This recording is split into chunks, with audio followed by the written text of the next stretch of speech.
made it, guys. We made it to the final installment of my Miraculous rant. So let's just jump straight back into it. With part 6, Potential, the tragedy of what could have been. When the show was first conceived, it was going to be an anime-style cartoon with a far darker tone and harsh relationships between the characters and magic. The precursor to Marinette, unofficially dubbed Bridget by fans, is open about her feelings to the precursor to Adrian, Felix, but is constantly rejected. Cat Noir wants a kiss from Ladybug, as this is the only way he can remove the black cat ring, which curses him with bad luck. The show is a lot darker, with harsher shadows and a bolder design. Just look at Plag. Instead of the cute little kitty we have, he originally was this vaguely cat-shaped ball of miasma. The Ladybug PV, a sort of mock-up to show how the series would look in the anime style, is still available to watch on YouTube, and it's pretty cool. Stroke, however, is oddly embarrassed by it. Specifically by Felix. Sometimes. So embarrassed he said Felix wouldn't suit a full season show, but then he wrote an episode about him and it looks like he'll be back in season 4. Oops. It was eventually decided the show should be done in CGI instead, which was apparently easier to animate in regards to Ladybug's spots. The target audience was also shifted from teenagers to children, which brought with it a tonal shift into a light-hearted comedy territory. Although Stroke apparently hasn't noticed this. Bridget became Marinette and Felix was dropped for Adrian.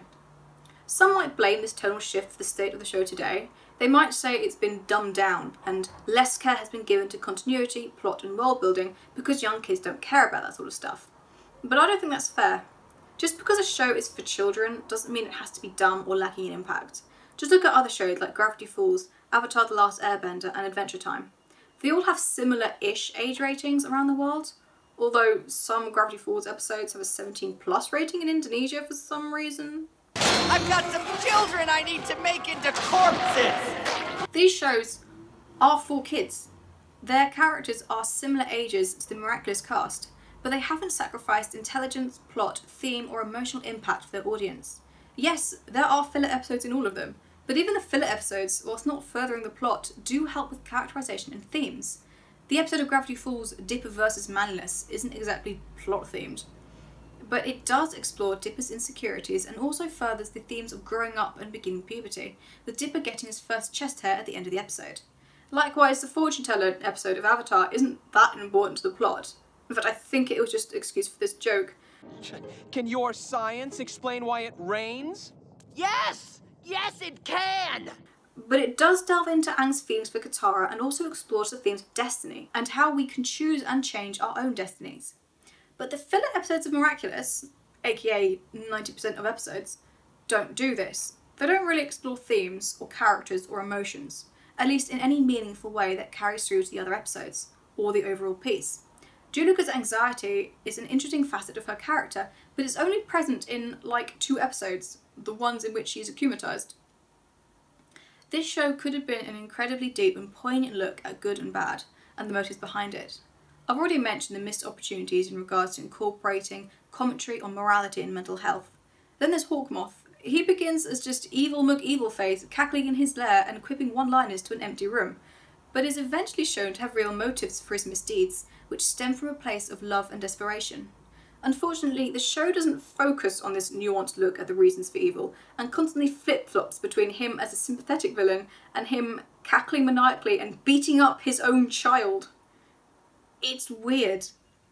Then there's Chloe, who tries to do good deeds as Queen Bee, and yet they come from a place of selfishness and vanity. Again, an extremely interesting character and a nuanced view on good and bad, which is thrown to the side, never to be developed or commented on.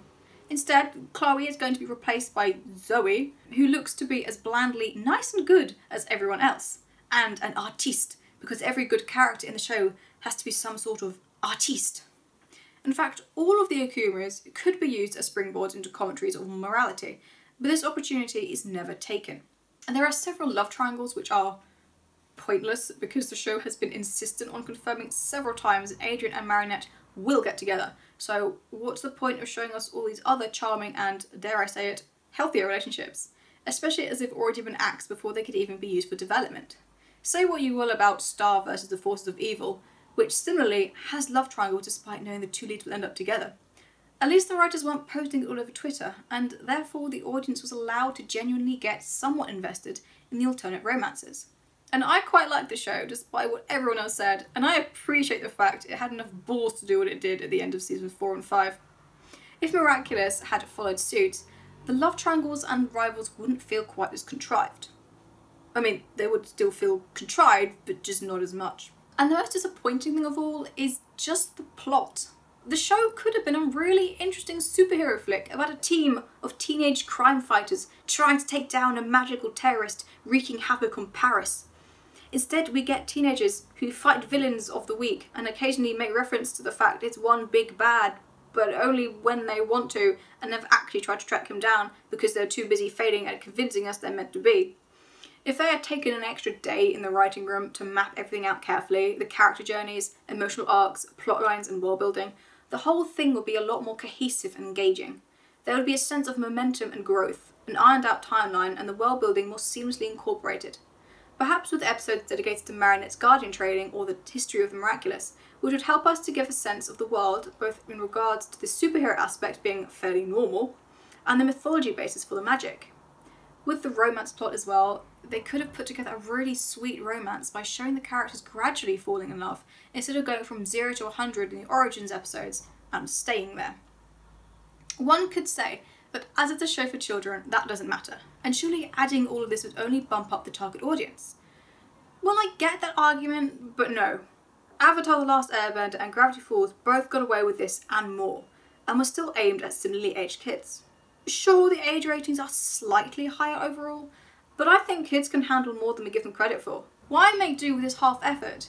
Or if you really wanted to keep it simple, keep it simple. Have a monster of the week, but strip back all of the lore and the sympathetic villain and the romance. It's stuff like that which is tricking people into thinking it's trying to be more complicated and deep than it apparently is.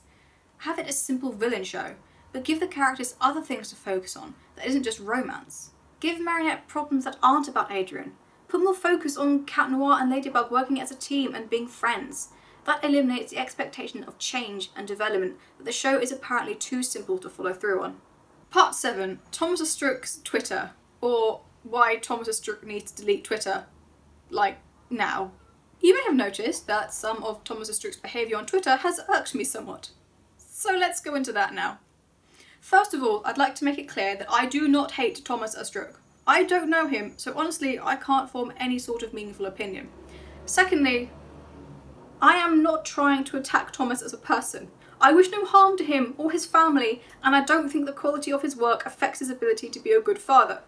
Thirdly, I don't think anyone should be hurling mindless insults or death threats or anything to people over the internet or otherwise. And we especially shouldn't be trying to launch a fake smear campaign against the poor guy. With that said, I would like to call into question his Twitter etiquette. He's only braving the evils of technology to interact with his fans in a positive and peaceful manner. However, he does have a few rather unfortunate tendencies. One, he's a little too block button happy when it comes to people who disagree with him. And just because you can block someone doesn't mean you should. It's the internet equivalent of sticking your fingers in your ear and shouting la la la la la. But obviously this doesn't apply to actual bullies sending vitriol and generally being terrible. When people disagree, it's not the most mature reaction. 2. He likes to pull a rolling and constantly retcons his work, both on the show and in previous tweets, which is annoying and undermines everything he has previously written. 3. He has a bit of an attitude problem. He comes across as very defensive, replying to questions with sarcasm and mocking people who had a reaction he didn't like. Now, I can't really go into that first point much more because there's no point in screenshotting more than one blocked screen, and as I don't have Twitter, I can't exactly send him a tweet just to get blocked either. But he doesn't shy away from admitting he blocks a load of people, so at least there's that. Also, did the unironic use of the phrase haters come back into fashion? So let's go straight into the second point, retconning. He has retconned quite a lot of stuff. Thomas states that the superheroes aren't recognised for the same reason that people don't realise Clark Kent is Superman. People be blind. And yet the New York special explicitly talks about a charm that hides their identities. Nuru says the Miraculous were made to be used for good, and yet they each come with an evil activation phrase. He states that Hawkmoth can akumatize anyone regardless of if they feel negative or not, and yet Akuma seems to instinctively stop pursuing people who cheer up before Hotmoth acknowledges it, implying it's not his instruction. In fact, in Gigantitan, where one character cheers up, the Akuma just flies straight into the next upset person, which shocks Hawkmoth. Then there's the line in the script that apparently shouldn't have been there, despite Thomas Strick being one of the writers, and definitely not a translation error, as it's in the French too. Then of course there's my favourite paradox, of Luca both being older than Julica and Julica's twin.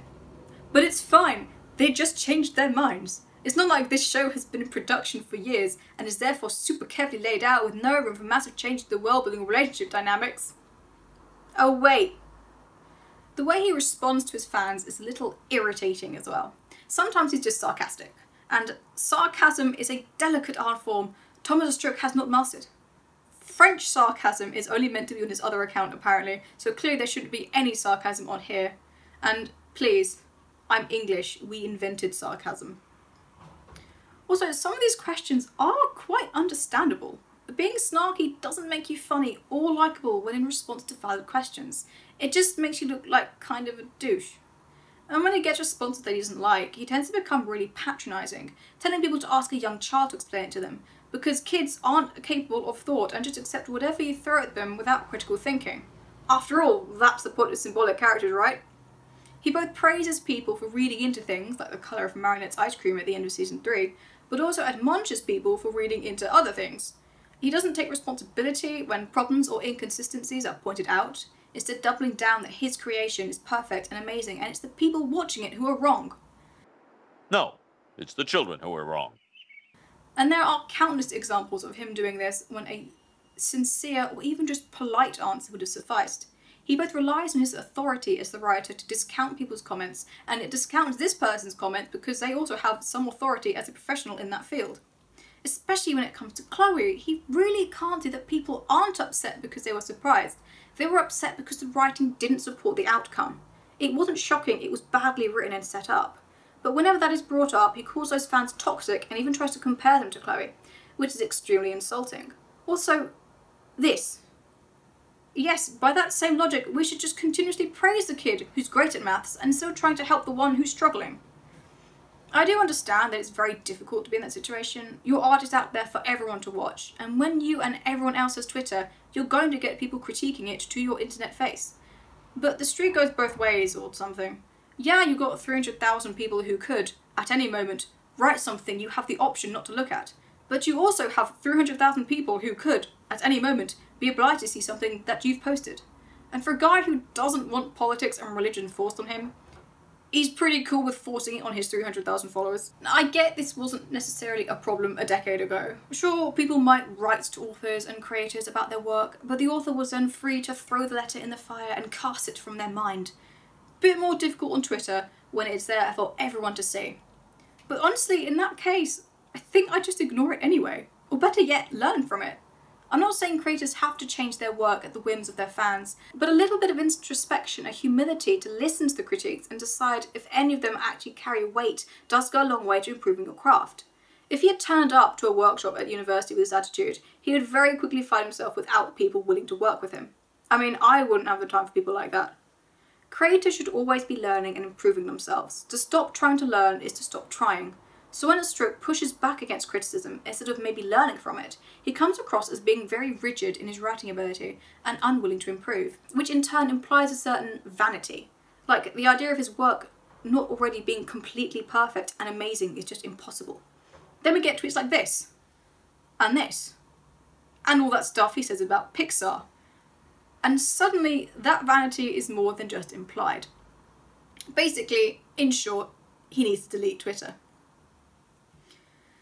Conclusion. What have we learned? Miraculous, as a whole, is a fine show. It is creative, has some nice designs, and at the end of the day, it keeps people entertained. Yes, the romance is troubling, especially as a lot of young people are looking to it as a beautiful and amazing relationship, when in the real world it would be throwing up a ton of red flags. And yes, I would have liked more effort put into the continuity, timeline, character arcs and plot. Just because you don't need those things doesn't mean it's not good practice to do them anyway. And it's these things that tend to separate the shows we watch, enjoy and forget, and the shows that stay with us for years afterwards. Despite this, the ideas are there, if unexplored, Unfortunately, there are a ton of very skilled, very imaginative writers on the internet who have taken these aspects and written a plethora of fanfiction. Although, according to Thomas, there's no point in trying to become a professional writer, so those who dream of bigger things may as well give up now. Yeah, restaurant food isn't necessarily the same as home cooked, but honestly, I never liked eating out anyway.